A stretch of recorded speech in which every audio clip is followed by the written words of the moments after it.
What a lovely Halloween day where ghouls and ghast find themselves stalking the night yet again. Myrrorside is a role-playing game that was given to me by the creator, and it's a game about something spooky, the Myrrorside and its horrors. Quick lore rundown. There's an alternate alien nightmare world that's somewhat connected to our own. It's unright with some creepy crawlies and other horrors in it. Occasionally, it can infect our world, and we can travel to it with technology, but there's a catch. There's magic in there, powerful, ancient, twisted magic, like the cause ketamine withdrawal spell, but that's for later. However, modern technology breaks down quickly in there, so no taking selfies in the place beyond places. So that's really the lore. So what's the actual game like? At its core, it's a 2DX system. You'll take one of your attribute die and one of your skill die, rolling them together and taking the highest result. Your target number is 0 for basic tests, meaning that as long as you're rolling above a 0, you succeed. The intensity of that result is vital, with 0 being a Pyrrhic success at best and 10 up being the ultimate super success. How can we roll less than 0 though? Most of the modifiers in the game are penalties, with a moderate difficulty being a -4. Everything uses the system, even opposed checks or just seeing who has the highest results. Characters are odd though. They are formed through D6s in their core stats of physical, mental, social, which makes them a step above a fucking goblinoid. You get a strict set of attribute increases to work with, not to mention attunement, which is effectively the magic attribute being kneecapped to keep it low. It will be at best a D8 at the cost of turning your character into Glass Bones Greg. These even extend to your skills, as you'll have few good skills in anything, with most of them being at that D4 to D6 range, with maybe your D8 or D10 for your thing that defines your character, but doing that will also eat a chunk of your initial skill points. Characters feel anemic, struggling to find something they're good at. This extends to the quirks and benefits, granting them bonuses of +2 and such to mitigate the worst effects, even if some of those quirks and benefits are a lot more broad than others. So characters are going to fail, and fail a lot. So how do we mitigate that? Collateral, sort of. Anytime you fail, you can add collateral to your total by making any failure into a minimal success. This may seem like a free win,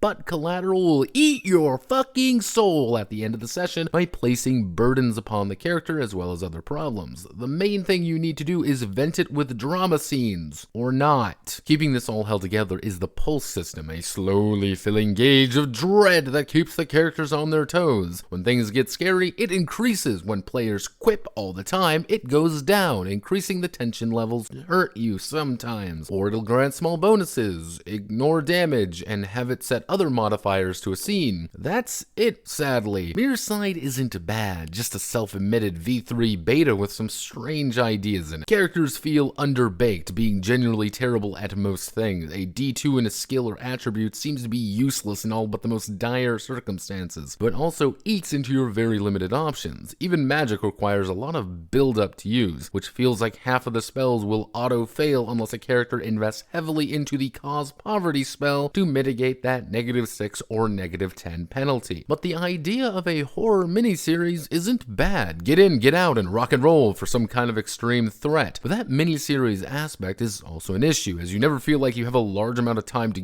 improve and get those skills. Assuming there are 4 drama scenes in an episode, you'll make about 3 XP per scene, totaling out to about 12 XP per session. You can spend it on, well, you can't really improve attributes that well. Maybe you can bump 2 skills or acquire a new skill at D2. Assuming you have 4 episodes, that's 36 XP, and you'll have very few advancements to actually work with. With 12 episodes, it's a solid 132, but can this game support more than a handful of sessions? But is that bad? I'm mixed on Myrrorside. It's a few different things at once, and it needs to dive into one thing, really committing to one of its systems that all feel half done. It is not a bad game, nor is it good either. It's not an affront to game design, it just needs things tightened up. My name is Notepad, and this was Myrrorside. If you like what I do here, feel free to like, comment, and subscribe, and many thanks for the spooky, scary plutocrats this Halloween season. So let's get ready for some Halloween role-playing and— what? Manly, what? What do you mean it's—